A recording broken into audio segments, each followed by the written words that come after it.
Aujourd'hui, je vais vous présenter le cours de choléra. Bon, pour le plan de cours, c'est l'introduction, épidémiologie, la physiopathologie, clinique, diagnostic, traitement et la prévention. Bon, je vais commencer par l'introduction, la définition. Le choléra est une maladie infectieuse, diarrhéique, à caractère épidémique, très contagieuse, d'origine bactérienne, due au Vibrio choléra, le Vibrio choléra. Épidémiologie, bon, c'est une maladie endémo-épidémique dans les régions intertropicales. Le choléra est le compagnie privilégié des catastrophes naturelles et des situations de conflit avec déplacement massif de la population. Donc, c'est une urgence médicale et épidémiologique. C'est une maladie de déclaration obligatoire transmise par voie digestive, maladie du périphérique. Clinique, elle va donner du diarrhée liquidien, diarrhée, c'est-à-dire élimination de quantité anormale des selles et notamment de l'eau au-dessus de 300 grammes par jour avec une déshydratation en quelques heures. Le diagnostic de certitude, c'est l'isolement de vibrions cholériques par l'examen direct ou bien par la culture. Donc, choléra présente la maladie diarrhéique rapidement mortale, pourtant sa prophylaxie et son traitement est simple, basé sur l'hygiène et la réhydratation. Un nouveau vaccin oraux produit en Inde à moindre coût seront peut-être une arme supplémentaire pour prévenir ou juguler plus rapidement des épidémies. Donc, le chapitre d'épidémiologie, l'agent causal, le Vibrio choléra c'est un BGN incurvé envergure, très mobile. Elle possède un flagelle mobile, sensible au pH acide, possède deux antigènes flagellaires H et antigènes somatiques O. On a de O1 jusqu'à O55. La souche pathogène, c'est l'O1 et l'O139. Pour le O1, on a deux biotypes classiques. On a ce qu'on trouve à l'Inde, le Vibrio cholérique et Altor, le Vibrio cholérique Altor, dans la Mecque. Les trois sérotypes antigéniques aussi, on a Owaga, Inaba et Ukojima. Donc, le deuxième souche, c'est le souche O139, confiné à l'Inde et à Bangladesh, détruit par l'acidité, la dessiccation au soleil et au javel, résistant plusieurs jours à l'eau du puits, les rivières et les citernes. Parmi toutes les souches de vibrio cholérique, celles qui sont capables de fabriquer une toxine peuvent donner le choléra. Bon, pour le réservoir, on a trois réservoirs, soit l'environnement, soit l'humain, soit une mouche qui, qu'on appelle la chironomidée. Bon, l'environnement en période interépidémie, donc le milieu hydrique, l'eau des gros fleuves d'Asie, le Vibrio choléra vit dans les eaux saumâtres des histories. Et aussi, deuxième réservoir, c'est essentiellement humain en période épidémie. Donc, le réservoir comprend le malade, le cadavre du sujet et le malade de choléra et les porteurs sains. Et le dernier réservoir sont les mouches, les chironomidés, important réservoir de Vibrio choléra. Ce sont des insectes ubiquitaires très abondants dans les collectifs de l'eau douce pendant des masses entre 400 et 2000 œufs colonisés par Vibrio choléra. Donc, chaque œuf contient entre 6 à 36 bactéries. Pour la transmission, la transmission est orale, soit directe, soit indirecte. Donc, direct, maniporté, contact avec le malade, soit par des sueurs, des vomissements ou bien toilette mortuaire, sont des maladies des mains sales. Soit indirect, par fécal oral, des aliments souillés, des crudités non lavés, souillés ou irrigués par des égouts. ou bien l'eau pouillée, ou bien euh, des objets de malade, les draps. Donc, c'est une maladie de périficale. Donc, ça. Pour l'historique, un peu d'historique, donc en Algérie, je vais parler seulement en Algérie. Le choléra est introduit en 1830, des épidémies en 1970 jusqu'à 1986. La dernière épidémie, c'est en 2018 avec 74 cas confirmés avec 2 décès. On passe aux physiopathologies. Donc, après l'ingestion de la bactérie, le bacille doit traverser la poche gastrique et détruit par le pH gastrique. Donc, le, il faut un inoculant très important, ou bien des facteurs favorisants sont l'inoculant très important, ou bien gastroctomie, ou bien hypo ou achlorhydrie, ou bien des pansements gastriques, ou bien bol alimentaire. Au niveau du jugénome, le pH est favorable, le bacille se multiplie et se fixe sur les villosités interstitielles sans jamais traverser la muqueuse ni passer dans le sang. Donc, choléra est une diarrhée toxique.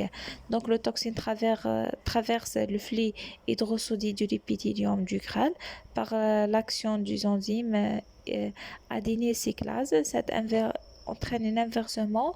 Cet inversement entraîne la production dans la lumière intestinale du liquide très important isotonique du plasma riche en potassium bicarbonate, ce qui va entraîner par la suite une hypocalémie et une acidose. Donc le vibrion ne pénétrait pas à l'intérieur de la muqueuse intestinale, donc le vibrion disparaît spontanément dans le sel dans 7 à 14 jours. Le glucose stimule l'absorption de l'eau et de sel. Donc les ions de sodium peuvent être transportés en même temps avec le molécule de glucose, entraîne si on fait une réhydratation par voie orale. Donc, en résumant, on a un entérotoxine qui va activer l'adénycyclase, puis l'ampiciclase qui entraîne l'inversement de l'absorption de l'eau et de sodium, entraîne une diarrhée isotonique jusqu'à 1 litre par heure, entraîne déshydratation et choc hypovolémique. On termine par dire que le choléra n'est pas une maladie immunisante. Pour la clinique, donc l'incubation est de 5 jours, quelques heures jusqu'à 5 jours selon l'inoculum. Donc selon l'inoculum. Le débit est brutal, sans prodrome. Un tableau donné avec une diarrhée profuse avec des selles aspect en eau de riz apicale avec quelques grumeaux blanchâtres et d'odeur fade.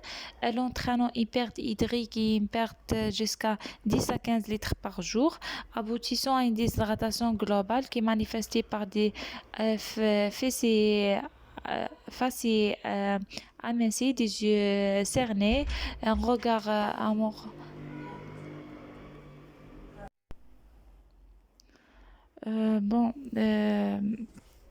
la soif intense, longue routine, muqueuse sèche, plis cutanés persistant, du pouls rapide, la tension baisse, oligo-anurie, des crampes et une myalgie à l'hypocalémie, des sueurs et le malade n'arrivera pas à parler. On note aussi absence de fièvre et du vomissement apparition secondairement lié à l'hypocalémie. Si pas de réhydratation rapide, on va y avoir un choc hypovolémique avec altération progressive de l'état de conscience et l'hypothermie, avec une respiration lente liée à l'acidose métabolique qui se molle, des extrémités froides, cyanose, marbrure du pouls et de tension imprenable et anurée. Bon, on a d'autres formes. Des formes, on peut avoir des formes mineures. Donc, il faut des formes selon l'âge, surtout pour les enfants et nourrissons mortalité élevée due à un ramollissement cérébral lors de réhydratation. C'est le sujet âgé aussi des compensations de taré et accident de surcharge volumique. Et dans le grossesse, hypoperfusion placentaire, risque d'avortement et mort in utero. Donc, l'aspect particulier en cas de co-infection, la co-infection avec des autres entéropathogènes, aggrave la forme de choléra avec risque de létalité dans le cas de HIV-Sida. HIV-choléra. Bon, pour le diagnostic basé sur des arguments épidémiologiques, contexte épidémiologique, des cas similaires, séjour dans une pandémie et des arguments cliniques basés sur diarrhée importante en haut de riz sans fièvre, tout diarrhée dans un contexte épidémiologique et tout diarrhée avec déshydratation qui tue dans des zones endémo-épidémiques doit faire évoquer le diagnostic de choléra. Pour les arguments d'orientation sur la FNS et par l'oxygène normal, l'hématocrite élevé et troubles électrolytiques. Le diagnostic de certitude se fait par échantillonnage rectal ou bien la coproculture.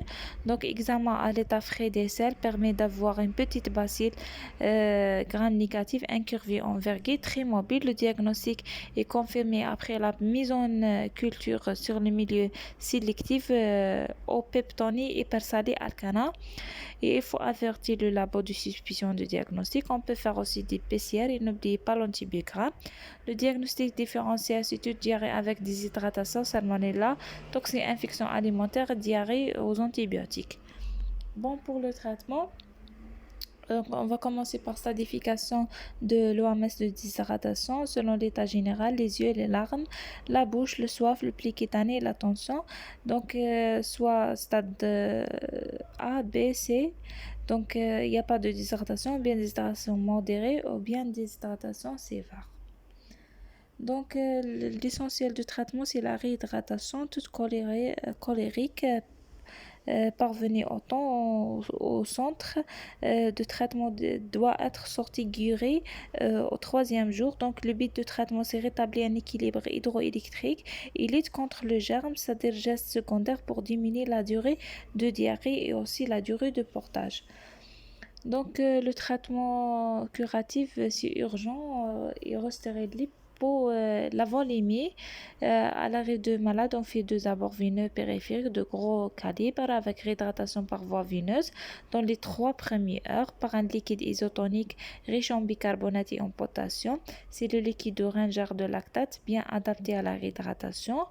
Donc la réhydratation par voie orale d'emblée en absence de vomissement, c'est possible avec des SRO contenant du glucose, de sodium, bicarbonate et de potassium.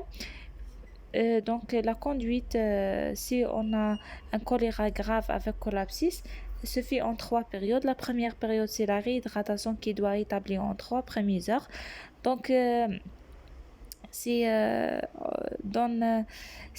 l'âge plus de 12 mois, on fait 30 ml par kilo durant la première heure, puis 70 ml par kilo durant les 2 premières heures. Si moins de 2 ans, on fait 30 minutes par kilo dans 30 minutes, puis 70 ml par kilo dans les 2 heures et demie qui suivent. Donc, avec surveillance de pouls, de la tension et la durée.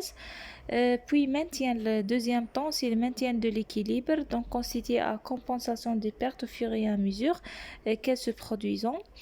Puis traitement d'antibiotiques secondairement, c'est la doxyparos 6 mg par kg chez les enfants ou 300 mg chez l'adulte en prise unique, ou bien on utilise la Cipro 20 mg par kg pendant 3 jours, ou bien l'érythromycine en solution, ou bien l'azithromycine, ou bien Bactrim.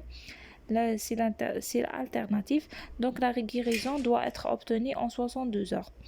Donc, la prévention basée sur l'isolement de malades, décolonisation des selles et de vomissement par l'eau de Javel, mesures d'hygiène générale, essentiellement lavage des mains et d'hygiène alimentaire.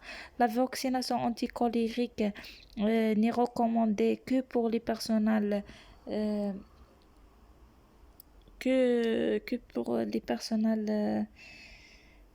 devant intervenir auprès de malades de situation épidémique. Et merci.